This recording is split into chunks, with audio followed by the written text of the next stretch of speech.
जय हिंद। आज हम लोग 4 ईयर इंटीग्रेटेड कोर्स के विषय में समझेंगे।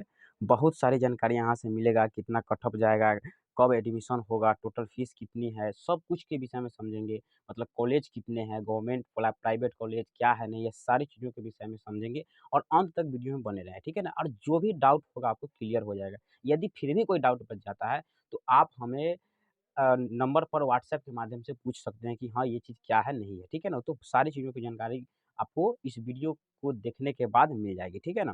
तो सबसे पहले ये जान लीजिए कि जो 28 अगस्त का एग्ज़ाम हुआ है एंट्रेंस एग्ज़ाम, इसका रिज़ल्ट कब आएगा? देखिए, इसका रिज़ल्ट जो है 3 तारीख को आएगा, 3 यानी कि 3 सितंबर को इसका रिज़ल्ट जो है आपको आ जाएगा। यह रिज़ल्ट जो है सिर्फ़ आपको जो है पास और फ़ेल बताएगा, ठीक है ना? यानी कि आप पास हैं इसमें या फ़ेल हैं, ठीक है ना? देखिए, इसमें फ़ेल भी होता है, जैसे कि अगर जनरल और ओबीसी वाले हैं आप, तो आपको कम से कम 42 नंबर चाहिए। जनरल और ओबीसी वाले हैं, तो कम से कम कितना नंबर चाहिए? 42 नंबर। जनरल ओबीसी वाले को याद रखिएगा, ठीक है ना? जनरल और ओबीसी वालों के लिए कम से कम 42 मार्क्स चाहिए। अगर इससे कम आता है तो आपको फेल कर दिया जाएगा, ठीक है ना? अगर आप एससी-एसटी कैटेगरी से आते हैं, तो उसके लिए कम से कम 36 नंबर की आवश्यकता है, ठीक है ना? अगर इससे कम मार्क्स आता है तो आपको फेल कर दिया जाएगा, ठीक है? तो इससे मतलब इतना मार्क्स आना चाहिए। इसके बाद ये रैंक निर्धारित नहीं करेगा, आप पास हैं।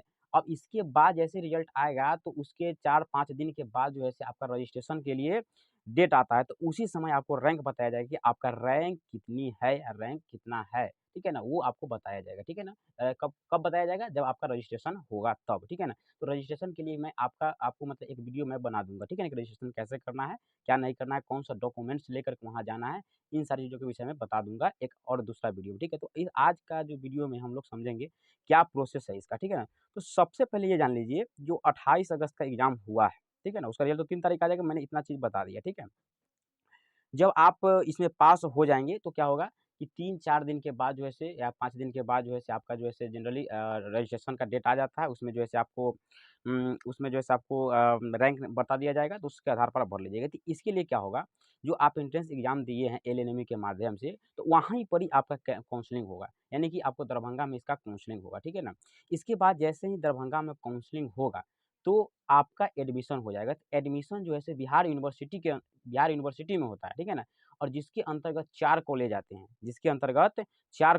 ठीक है ना? बिहार यूनिवर्सिटी के अंतर्गत 4 कॉलेज आते हैं, ठीक है ना? और 4 कॉलेज में से आपको चूज़ करना है कि हमें कौन-सा कॉलेज में एडमिशन करवाना है। 4 कॉलेज का मैं नाम बता देता हूँ, एक है शहीद प्रमोद बीएड कॉलेज, एक है जो Vasundhara teacher training college Muzaffarpur, शहीद प्रमोद भी मुज़फ्फरपुर में ही है। एक है बैद्यनाथ शुक्ला कॉलेज जो वैशाली में पड़ता है, एक माता सीता सुंदर कॉलेज जो है जो सीतामढ़ी में पड़ता है, ठीक है? अगर आप बात कीजिएगा कि सर सरकारी कॉलेज है कि नहीं, तो मैं आपको बता दूँ सरकारी कॉलेज भी है 4 ईयर इंटीग्रेटेड कोर्स कराने के लिए। लेकिन आप जो एग्ज़ाम दिए हैं एलएनएमयू के माध्यम से, उसके माध्यम से उसमें एडमिशन नहीं होता है। तो सरकारी कॉलेज कहाँ है मैं आपको बता देता हूँ, गया में एक सरकारी कॉलेज है।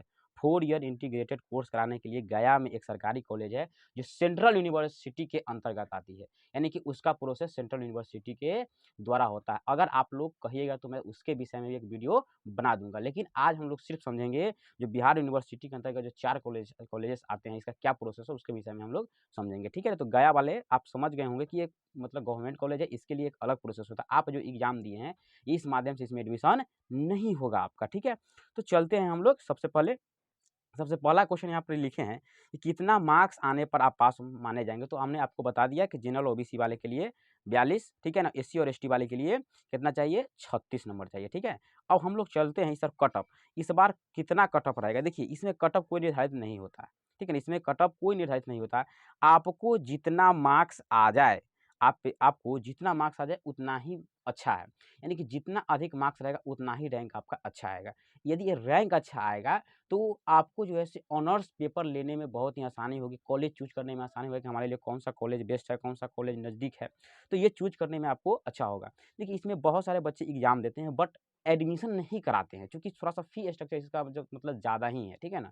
जिसकी वजह से बहुत सारे बच्चे जो है से इसमें नामांकन नहीं करा पाते हैं, तो आपका रैंक ज़्यादा भी अगर आता है तो आप घबराएँ नहीं, ठीक है ना? इसमें सीट थोड़ा-सा खाली बच जाता है, जिससे कि आपका एडमिशन हो सके, ठीक है ना? हाँ, ऐसा है कि आपका रैंक ज़्यादा रहेगा तो आपको मनचाहा मतलब कि ऑनर्स पेपर नहीं मिलेगा, लेकिन फिर भी जो है सो आपका एडमिशन जो है से हो जाएगा, ठीक है ना? तो इसके लिए निफ़िक्र रहें कि हमारा रैंक क्या है, लेकिन हाँ, ऐसा है कि थोड़ा-सा धीरे-धीरे बच्चों की संख्या इसमें इस तरफ से रुचि जो है सो बढ़ने लगा है, तो ऐसा हो सकता है कि आपका ज़्यादा ही कुछ ज़्यादा ही रैंक रहे, तो आपको जो है से मतलब नहीं मिल पाएगा, ठीक है। तो इसलिए अच्छा रैंक बहुत ही ज़रूरी है, ठीक है। कट ऑफ कोई मतलब निर्धारित नहीं है। अगर आपका कम से कम अगर 60 प्लस सही हो जाता है तो एकदम श्योर है कि आप श्योर रहिए कि आपका एडमिशन हो ही जाएगा, ठीक है ना। 60 प्लस स्कोरिंग है। अब ऐसा नहीं है कि आपका मतलब कि 50 प्लस है तो नहीं एडमिशन होगा, लेकिन इतना पर दम श्योर रहिए कि एकदम आपका एडमिशन हो ही जाएगा, ठीक है ना।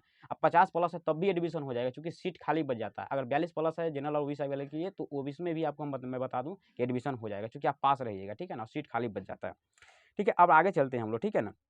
अब कितने रैंक पर कौन-सा कॉलेज मिलेगा, तो मैं आपको जैसा कि बता दूँ, अभी आप लोगों ने जिस एग्ज़ाम को दिया है, उस एग्ज़ाम के माध्यम से आप गवर्नमेंट कॉलेज में जो गया में हमारे बिहार में है, वहाँ पे आपका एडमिशन नहीं हो सकता है 4 ईयर इंटीग्रेटेड के लिए, ठीक है ना? तो आपको प्राइवेट कॉलेज में ही एडमिशन कराना पड़ेगा, ठीक है? और चारों प्राइवेट कॉलेज में 400 सीटें हैं, चारों प्राइवेट कॉलेज में 400 सीटें हैं और प्रत्येक कॉलेज में 1-1 100 सीट दिया गया है, ठीक है ना? जिसमें से जो है से 12 ऑनर्स पेपर का जो है से 12 ऑनर्स पेपर का 12 ऑनर्स पेपर का सीट मिला करके 100 सीट है, ठीक है ना? जिसमें से जो है से आपको बता दूँ मैं, हिंदी और इंग्लिश का 10-10 सीटें हैं, मतलब प्रत्येक कॉलेज की बात कर रहा हूँ। हिंदी और इंग्लिश का कितना है 10-10 सीटें, इधर से 20 हो गया इधर जो बच जाता है 10 सब्जेक्ट उसके लिए जो है से प्रत्येक में द द प्रत्येक प्रत्येक द मतलब प्रत्येक के लिए 8-8 सीटें हैं, यानी कि इधर जो 10 सब्जेक्ट बचेगा उसके लिए 8-8 सीटें दिया गया है, ठीक है ना? यानी कि 80 सीटें आपको इधर करवा है, जिसमें से आपको जो है से मैथ आ जाएगा, फिज़िक्स आ जाएगा, केमिस्ट्री आ जाएगा, ज़ूलॉजी आ जाएगा, बॉटनी आ जाएगा, ठीक है ना? 5 इधर हो गया, उधर के बाद से हिस्ट्री, पॉलिटी है, इकोनॉमिक्स है, इसके बाद जो है से संस्कृत वगैरह है, यानी कि इधर से आ जाएगा, ठीक है ना? तो कुल मिलाकर के 80 सीटें इधर से और हिंदी और इंग्लिश का 10-10 सीटें हैं, यानी कि 20 इधर हो गया, 10-88 उधर, यानी कि 100 सीट, यानी कि प्रत्येक कॉलेज के लिए 100 सीटें हैं, ठीक है ना? तो आपको ये समझ में आ गया होगा कि टोटल सीट कितनी है, तो पूरे बिहार में 4 कॉलेजों में 400 सीटें हैं, तो आपको इसी में नामांकन कराना है। तो आप चिंता ना करें कि सीटें कम हैं, आप हाँ, मेरा रैंक जो है कुछ ज़्यादा ही आ जाएगा, कम सही हुआ है, तो इसके लिए अपनी फ़िक्र रहें, आपका एडमिशन ज़रूर होगा, ठीक है ना? इसके बाद चलते हैं हम लोग आगे, ठीक है ना? तो आप समझ गए होंगे प्राइवेट और गवर्नमेंट कॉलेजेस के विषय में कि प्राइवेट यहाँ सॉरी मतलब बिहार यूनिवर्सिटी के अंतर्गत कोई भी मतलब गवर्नमेंट कॉलेज नहीं है, ठीक है ना? आगे चलते हैं, अगला क्वेश्चन, अगला डाउट को हम लोग क्लियरली समझते हैं, ठीक है ना? देखिए, इस कोर्स के विषय में मैं आपको इसलिए बता दे पा रहा हूँ कि चूँकि मैं इस कोर्स को खुद कर रहा हूँ, ठीक है ना? इस कोर्स को मैं खुद कर रहा हूँ, तो हो सकता है कि आपके सवालों का जवाब मैं दे सकूँ, तो आप लोग जैसे मतलब ज़रूर से ज़रूर कि कोई भी सवाल हो तो आप हमें व्हाट्सएप ज़रूर कर दें, ठीक है ना? नंबर जो है नीचे डिस्क्रिप्शन बॉक्स में दिया हुआ है। और कितना पैसा लगेगा एडमिशन से लेकर पास होने तक? मैं आपको बता दूँ, देखिए एडमिशन से लेकर के मतलब पास होने तक तो ये तो कॉलेज के ऊपर डिपेंड करता है, बट ये इतना याद रखिए 75,000 रुपया आपको जो है से सालाना लगेगा, ठीक है ना? 75,000 रुपया जो है से आपको ईयरली चार्ज लगेगा, प्रत्येक कॉलेजेस में ये फ़ी है, ठीक है ना? अब जो है से आपका सेमेस्टर वाइज़ एग्ज़ाम होगा तो सेमेस्टर वाइज़ बिहार यूनिवर्सिटी मतलब कि जो हो 1500 हो, 2000 हो, सेमेस्टर वाइज़ एग्ज़ाम आपका चार्ज लगेगा, ठीक है ना? यानी कि ये 75,000 आपको कॉलेज को फ़ी देना ही होगा, ठीक है ना? ये आपका क्या है एडमिशन फ़ी है, ठीक है ना? अब जैसे 4 साल में अब जितना खर्चा उधर एक्स्ट्रा में ज़्यादा खर्च नहीं होती है इसके बाद, ठीक है ना? तो चलते हैं हम लोग, और फिर भी कोई डाउट हो तो आप हमें डायरेक्ट रूप से कॉल करके पूछ सकते हैं, या व्हाट्सएप कर सकते हैं, ठीक है ना? अब देखते हैं काउंसलिंग में क्यों बुलाया जाता है। देखिए, काउंसलिंग में आपको जो है से सिर्फ़ इसलिए बुलाया जाता है कि आप ऑनर्स पेपर कौन-सा सब्जेक्ट से करना चाहते हैं। हिस्ट्री से करना चाहते हैं, ज्योग्राफ़ी से करना चाहते हैं, मैथ से करना चाहते हैं, साइंस से करना चाहते हैं, संस्कृत से करना चाहते हैं, क्या चीज़ से ऑनर्स पेपर करना चाहते हैं, सिर्फ़ इसलिए जो है सो वहाँ पर ही आपको बुलाया जाएगा दरभंगा में, मिथिला यूनिवर्सिटी में, ठीक है ना? काउंसलिंग में इसीलिए बुलाया जाता है, ठीक है? और एक प्रोसीजर भी है कि अच्छा भी है कि मतलब कि रैंक के आधार पर एक बच्चे को कॉलेज चुनने का मौका मिल जाता है कि हाँ, हमारे लिए बेस्ट है और हमारे लिए ये सब्जेक्ट बेस्ट है, तो अच्छा प्रोसेस भी है काउंसलिंग, ठीक है ना? अब हम लोग चलते हैं काउंसलिंग में आपको कब बुलाया जाएगा, तो आपको मैं बता दूँ काउंसलिंग में जैसे ही आपको 3 तारीख का रिज़ल्ट आएगा, उसके 4 से 5 दिन के बाद रजिस्ट्रेशन का कुछ डेट दिया जाएगा, मतलब उस रजिस्ट्रेशन में कुछ चार्जेस होंगे, जैसे कि हम लोगों के समय पिछले बार जो है 3000 रुपया जो है काउंसलिंग चार्ज था, तो लेकिन वो 3000 रुपया हम लोग को लगा कि काउंसलिंग चार्ज है, लेकिन बट ऐसा नहीं था। और जब 3000 रुपया वहाँ पर दिया जाता है डीडी बना करके, तो कॉलेज में जब जाइएगा तो आपका फ़ी जब 75,000 का है, तो उसमें 72,000 ही पे करना होगा, ठीक है ना? तो ये प्रोसेस वहाँ पर ही है, ठीक है ना?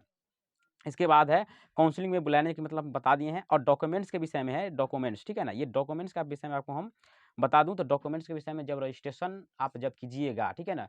तो उस समय जब आपका रजिस्ट्रेशन सक्सेसफुल हो जाएगा तो कौन-कौन से डॉक्यूमेंट्स आपको लगेंगे, उसी में आपको जो है से दिखाया हुआ रहेगा, ठीक है ना? तो आप उसमें आसानी से देख कर के उस सारी चीज़ों को जो है से आप आसानी से ले जाइएगा। नहीं, अगर आपको फिर भी डाउट होगा तो आप हमें बोलिएगा, हम जो है से आपको बता देंगे कौन-कौन से डॉक्यूमेंट्स लगेंगे, उसके लिए स्पेशल एक वीडियो बना देंगे, ठीक है?